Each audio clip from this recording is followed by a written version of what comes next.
Uma outra macromolécula orgânica muito importante para os organismos vivos são as proteínas.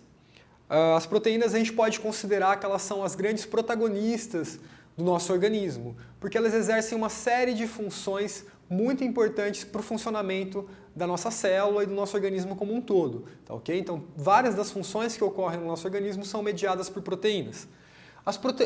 Atualmente, né, a gente já foi descrito aproximadamente 150 mil proteínas com inúmeras funções, que a gente vai poder falar um pouquinho mais sobre essas funções no final dessa aula. A importância dela, de modo geral, ela é importante para a constituição da membrana plasmática. A gente viu na parte de lipídios que a membrana plasmática ela é formada de lipídios e proteínas. Tá, ok? Então a gente vai ter lá as proteínas de membrana. As proteínas são importantes para a constituição de músculo e tecido esquelético. Ela é importante para o metabolismo, uma vez que as enzimas, que são aqueles catalisadores biológicos, eles são, na sua constituição, eles são proteínas, tá, ok? Com função enzimática. Na fisiologia, por exemplo, hormônios, existe uma série de hormônios que eles têm origem proteica. Na imunologia, que é o caso dos anticorpos, que eles são proteínas, e uma série de outras funções que são mediadas pelas proteínas. A proteína, a unidade estrutural da proteína é o aminoácido, tá, ok? Então existem 20 aminoácidos na natureza e a combinação desses 20 aminoácidos é que vão dar origem a essas mais de 150 mil proteínas descritas até o momento, tá, ok? O aminoácido, como eu disse, então são 20, 9 deles são considerados aminoácidos essenciais. O que seriam aminoácidos essenciais? Isso é muito importante e geralmente cai no vestibular. Aminoácidos essenciais são aqueles que a gente não produz no nosso organismo. Então a gente precisa adquiri-los por meio da alimentação. Então são 9 aminoácidos que a gente adquire por meio da alimentação e eles são chamados de aminoácidos essenciais. Na nossa aula, na nossa aula na plataforma, tem um materialzinho dessa aula e lá tem uma tabelinha com os 9 aminoácidos essenciais. Então o aminoácido, como o próprio nome diz, aqui eu tenho um aminoácido representado aqui, ó, nessa parte em azul. Então o aminoácido ele tem uma parte amina, que é essa parte aqui representada pelo nitrogênio, esse é um grupo amina, e um grupo ácido, representado por esse grupo ácido orgânico. Como eu disse para vocês na parte de lipídio, ele é caracterizado pelo radical carboxila, que é esse C-OH. Então o aminoácido ele tem um grupo amina e um grupo ácido, um em cada extremidade da molécula. A ligação, a formação da proteína, então, ela é formada por várias ligações de aminoácidos. Essa ligação ela se faz pelo grupo carboxila de um aminoácido com o grupo amina do outro. Então essa ligação libera uma água. Vocês podem ver aqui, eu tenho um hidrogênio de uma amina aqui, com um radical hidroxil da outro grupo, do outro aminoácido desse lado. Isso aqui libera uma água e permite a junção, então, desses dois aminoácidos, formando um dipeptídeo, tá ok? Então, liga-se dois aminoácidos, forma um dipeptídeo com a liberação de água. Essa ligação química, ela é conhecida como ligação peptídica. Ligação peptídica. É muito importante essa informação, tá, pessoal? Isso cai muito no vestibular, eles pedem para caracterizar uma ligação peptídica. Então, a ligação peptídica é a reação química que ocorre na ligação entre aminoácidos na formação de uma proteína, tá? Então, essa ligação se faz pela perda de água devido à ligação de um grupo carboxila com um grupo amina de outro aminoácido. Libera uma água e forma um dipeptídeo. Tá, ok? Isso caracteriza a ligação peptídica. Bom, as proteínas elas podem ser classificadas de acordo com a sua estrutura. Tá, ok? Então a gente pode encontrar 4 estruturas de proteína no nosso organismo. A estrutura primária, que é uma sequência linear, ou seja, é aquela estrutura que a gente vai geralmente encontrar quando a proteína acabou de ser sintetizada. A gente vai encontrar a proteína na forma linear, que é caracterizada, então, pelos aminoácidos ligados em cadeia. Então, tem um aminoácido ligado no outro, ligado no outro, ligado no outro, isso vai formar uma estrutura linear. Então, essa estrutura é uma estrutura que a gente encontra, geralmente, nas proteínas recém-sintetizadas, tá, ok? Uma outra estrutura é a estrutura secundária.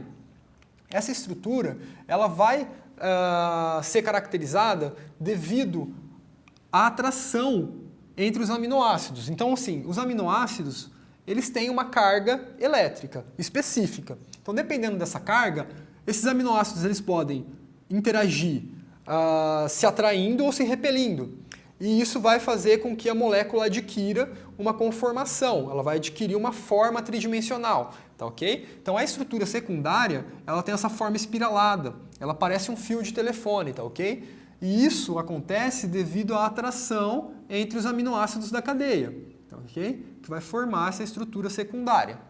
A estrutura terciária é a estrutura que tem atividade biológica, tá? Então as proteínas com atividade biológica, as proteínas funcionantes no nosso organismo, elas estão na conformação terciária.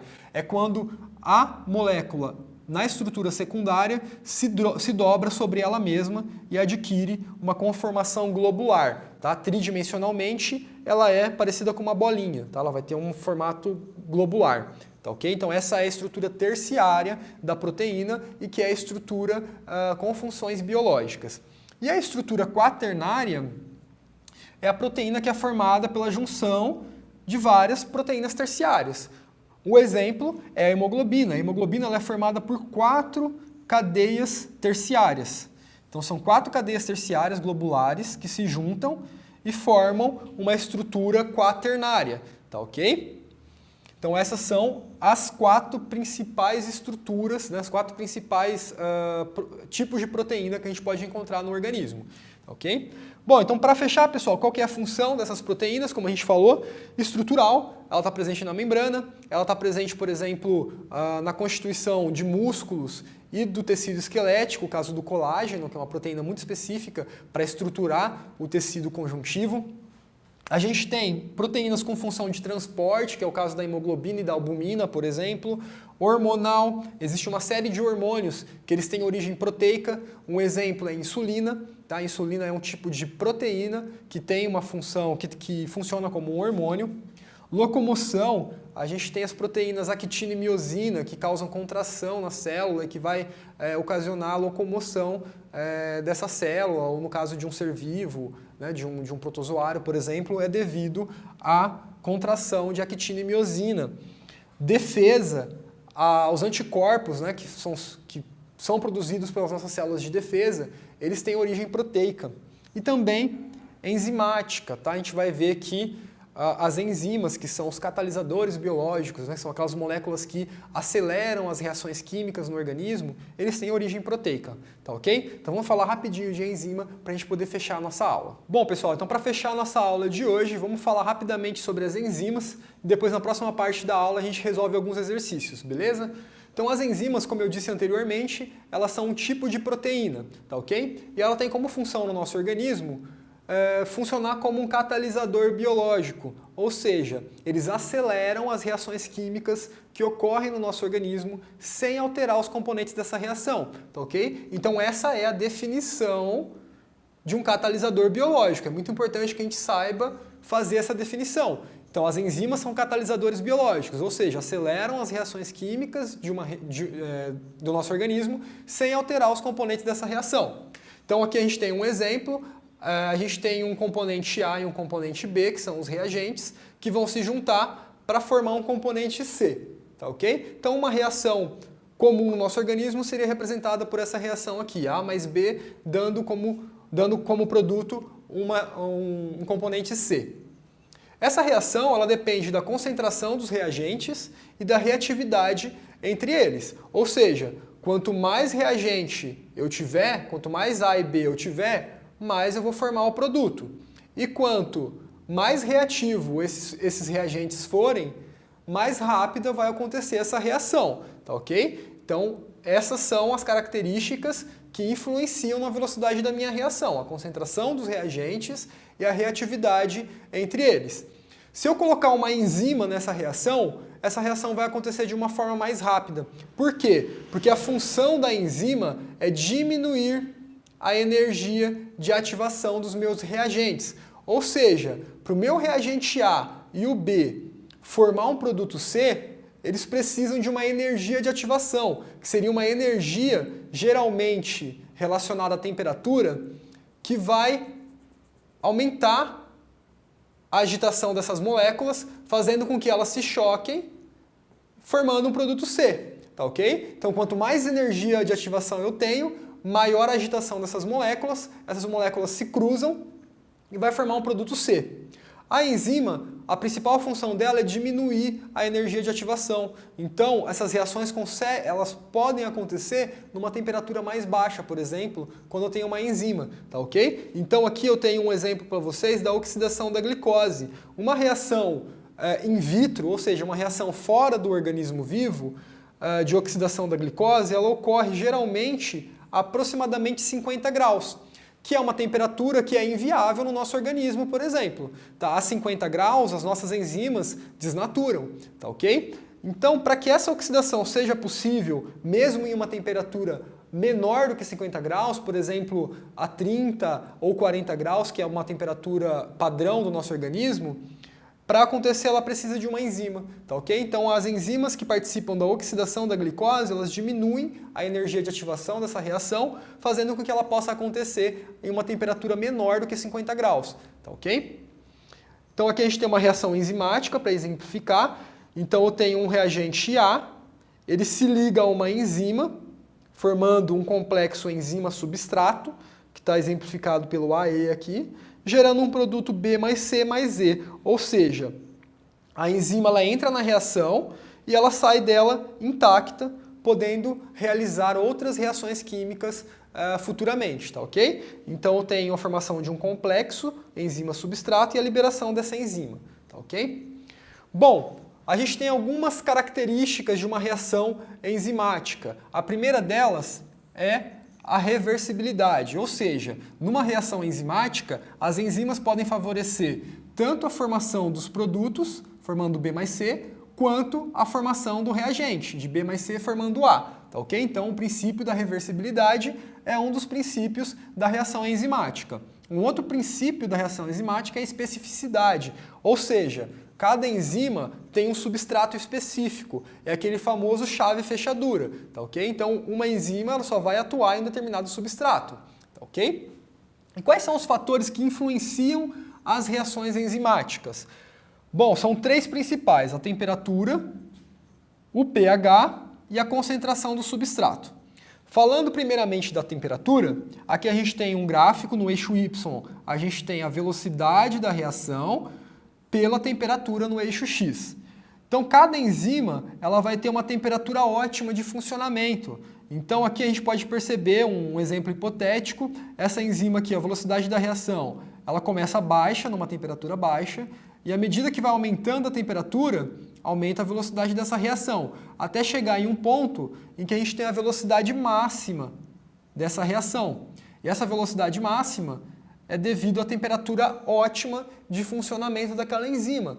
Então, por exemplo, no nosso organismo, as enzimas funcionam numa temperatura ótima de aproximadamente 37 graus, que é a temperatura natural do nosso organismo.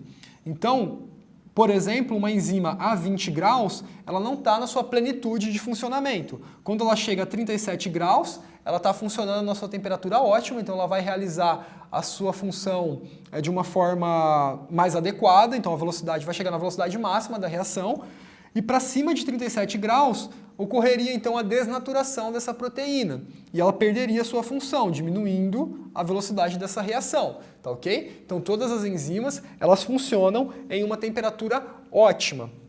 Da mesma forma, ocorre com o pH.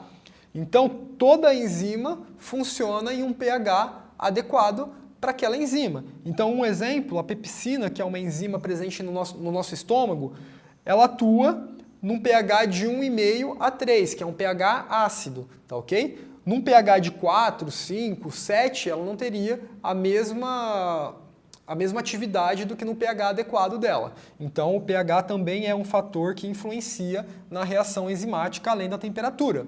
E por fim, nós temos a concentração do substrato. Como é que seria isso? A velocidade da minha reação ela é dependente da concentração do substrato. Então, quanto mais substrato eu tenho, como vocês podem ver aqui, ó, aqui está aumentando a quantidade de substrato, está aumentando a minha velocidade. Vai aumentando o substrato, vai aumentando a velocidade. até chegar em um ponto em que a velocidade permanece constante. Por quê? Porque eu cheguei no ponto de saturação da minha reação. Esse ponto de saturação é quando todas as minhas enzimas estão ocupadas metabolizando o substrato. Então, todas as minhas enzimas estão ligadas a um substrato. Então, a velocidade da minha reação fica constante nesse ponto. Então, aqui eu fiz um exemplo. As bolinhas vermelhas são as enzimas e as bolinhas azuis são os substratos. Então, uma bolinha vermelha aqui, uma enzima se liga a um substrato, vai fazer uma reação, a outra se liga aqui e a outra se liga aqui. Então, quando uma se liga, aumenta a velocidade, depois a outra se liga, aumenta mais um pouquinho, a terceira se liga, aumenta aqui, e a quarta se liga, aumenta a velocidade. Então, aqui eu tenho a velocidade máxima da minha reação. A partir de agora, todas as minhas enzimas estão ocupadas metabolizando o substrato. Então, a velocidade da minha reação ela vai ficar constante, tá ok? Essa velocidade só vai mudar se eu adicionar enzimas na minha reação. Tá? Se eu pegar uma enzima sintética e adicionar nessa minha reação.